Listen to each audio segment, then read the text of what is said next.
பீகார்ல மட்டும் வாக்குப்பட்டியல் திருத்தப்படலை. தேர்தல் ஆணையத்தோட அறிவிப்பு வந்து இந்தியா முழுவதும் ஒரு ஸ்பெஷல் இன்டென்சிவ் ரிவிஷன். இது வரைக்கும் நம்ம வரலாற்றில் பார்க்காத ஒரு ரிவிஷன் பண்ண போகிறோம் அப்படிங்கிறது தான் அறிவிப்பு. அதை பீகாரில் தொடங்குறாங்க. ஸோ நம்ம வந்து பீகாருடைய வாக்காளர் பட்டியல் திருத்தத்தை பற்றி பேசலை.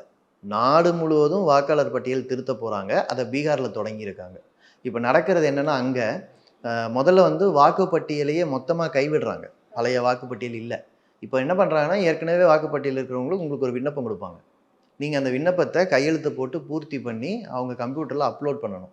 அதுக்கப்புறம் ஒரு மாதம் டைம் கொடுப்பாங்க. அந்த ஒரு மாதத்தில் வந்து நீங்கள் ஆவணங்கள் சப்மிட் பண்ணணும். நீங்கள் இந்த நாட்டுடைய குடிமகன் தான் அப்படிங்கிறதுக்கான ஆவணங்கள் சப்மிட் பண்ணணும். பொதுவாக வந்து ஒருத்தர் குடிமகனா இல்லையாங்கிறத ஆராய்ச்சி பண்ணுறதுக்கான அதிகாரம் வந்து தேர்தல் ஆணையத்துக்கு கிடையாது. உண்மையில வந்து வாக்காளர்களை கூடுமான எண்ணிக்கையில் இணைக்கணும். அவங்களுக்கான ப்ரூஃபை வந்து அரசு ஏற்கனவே கொடுத்துருக்கும். அந்த ப்ரூஃபின் அடிப்படையில் நீங்கள் வாக்களிக்க போகலாம். வாக்களிக்க போகும்போது தான் உங்களுடைய ப்ரூஃபை பற்றி கேட்பாங்களே தவிர, வாக்காளர் பட்டியலில் வாக்குப்பதிவுக்கான வயது வந்து எல்லாருமே இணைக்கப்பட்டிருக்கணும்.